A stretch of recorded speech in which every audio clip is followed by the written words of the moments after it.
Hi welcome to my channel. ఈ video వచ్చేసి pencil pouch stitching. First video ఒకటి miss అయిపోయిందండి.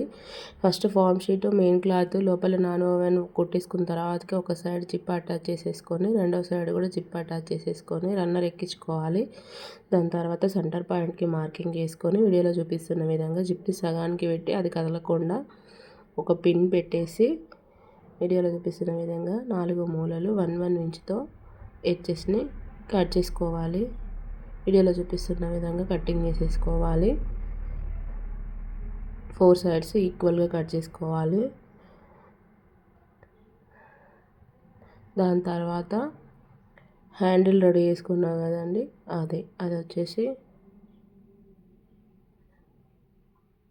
సైడ్కి అటాచ్ చేయాలి. లోపల జిప్ కింద ఎగ్జాక్ట్ జిప్ కింద హ్యాండిల్ లోపల కింద పెట్టి వీడియోలో చూపిస్తున్న విధంగా పెట్టేసి దానిపైన ఒక కుట్టు వేసేయాలి.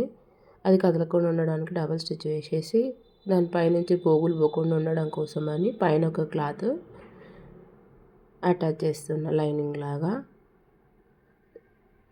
ఇంకో సైడ్ కూడా అంతే, ఫస్ట్ కుట్టేసి అది కదలకుండా ఉండడం దాంట్లో నుంచి దారాలు కానీ ఏమి కానీ బయటకు రాకుండా ఉండడానికి పైనుంచి ఇంకో క్లాత్ అటాచ్ చేసుకోవాలి. తర్వాత మనం కట్ చేసిన మూలల్ని వీడియోలో చూపిస్తున్న విధంగా పట్టుకొని కుట్టేసేసేయాలి. 4 సైడ్స్ అట్లనే కుట్టేసుకోవాలి.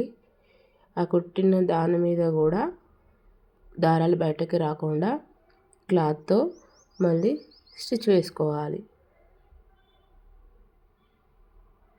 ఒక సైడ్ కుట్టిన తర్వాత ఇంకో సైడ్ స్టిచ్ చేసుకోవాలి.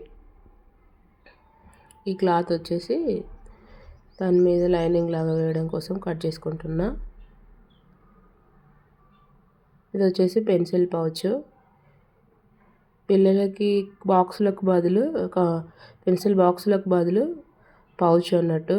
బాక్స్ అయితే అప్పుడప్పుడు కింద వేస్తే పగులుతూ ఉంటుంది కదా, పౌచ్ వచ్చేసి మ్యాక్సిమం పగలకుండా ఉంటుంది కాబట్టి ఊరికి 2-3 చేంజ్ చేయకుండా పౌచ్ అయితే కొన్ని రోజులు వస్తుంది చిన్నపిల్లలకి. ఇది కూడా ఇంకో సైడ్ కుడుతున్నా. ఇది వచ్చేసి నెక్స్ట్ లాస్ట్ది.